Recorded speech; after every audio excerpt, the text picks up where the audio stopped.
Well, get ready for a powerful performance. The Heroes of the Fourth Turning explores deep ideological divides as four Catholic school alumni reunite at their Wyoming alma mater. And we are joined by the director and cast to discuss this thought-provoking play and what audience can expect. Welcome. Welcome. Thanks for being here. Thank you guys so much for being here. So now, Claire, you are the director, correct? Yes. So how did this come about? How did you get to direct this?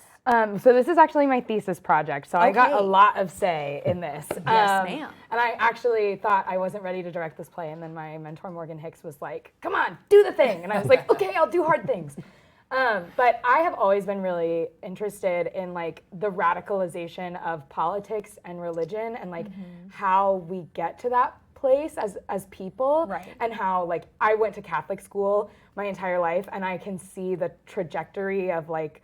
I can just see all of the things and how education plays a part in that, and I wanted to dive into that and build a bridge on, you know, why is what unites us more important than what divides us. Yeah. And I think that this play does that. It builds a bridge between the right and the left, the both sides of the aisle, the religious and non-religious people. And it offers us a perspective that we don't usually get to see on stage, which is more of that like right-leaning conservative perspective. And again, works to build a bridge instead of burn it. I love that. Yeah, absolutely. And you kind of set this up, but you know, how do you feel like the themes of this play kind of connect with today's world?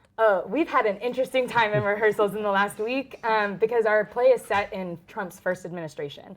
And it talks like, it's extraordinarily topical, you know, come election season. Sure. And so we've had a lot of conversations about, you know, the world today and how politics play a part. Our play is set in 2017, and so there's not a lot. There's a lot in the, you know, in the time between now and then that feels very relevant to us as a people, especially like as a younger generation. It feels very topical and very prevalent and something that we can grasp onto instead of like telling a story from, you know, the 70s, 80s, 90s in the political region. Yeah. This feels more like closer to our hearts. Totally. Yeah, that makes sense. You're the assistant director on this one, is that right? Yeah. So first of all, maybe for our viewing audience, we know what the director does. We know what the actors do. What does the assistant director do in a production? The assistant director gets to do a lot of things. I get to help Claire in any way that she needs, but I also get to have a unique experience of getting to know the cast kind of on a more intimate level. Sometimes the director can be kind of removed from the actors because she's doing business, she's doing all of the big picture things. And the wonderful thing about assistant directing is I get to know these beautiful, beautiful people on a more intimate level and know who they are as humans and what they bring to the show. So I just get to help her out with whatever she needs. I get to kind of watch her and learn her process, which has been really, really fascinating and really wonderful. I love that for you. Yeah. Sean, you're in the show, right? What's it like for you to portray like these complex characters? It is one of the greatest challenges of being an actor is just that empathy muscle, right? And we have a wonderful mentor at the university, Amy Herzberg, who talks about lending your heart to these characters, and lending my heart to this character is a gift because it starts conversations and will hopefully broaden people's understandings and open new ways of thinking.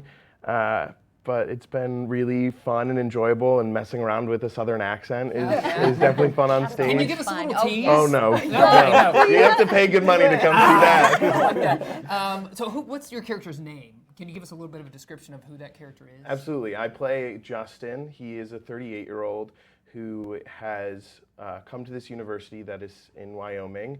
And after graduating, he stays behind to work on the outdoorsman program. So he trains horses and takes the students on expeditions through the mountains and things like that.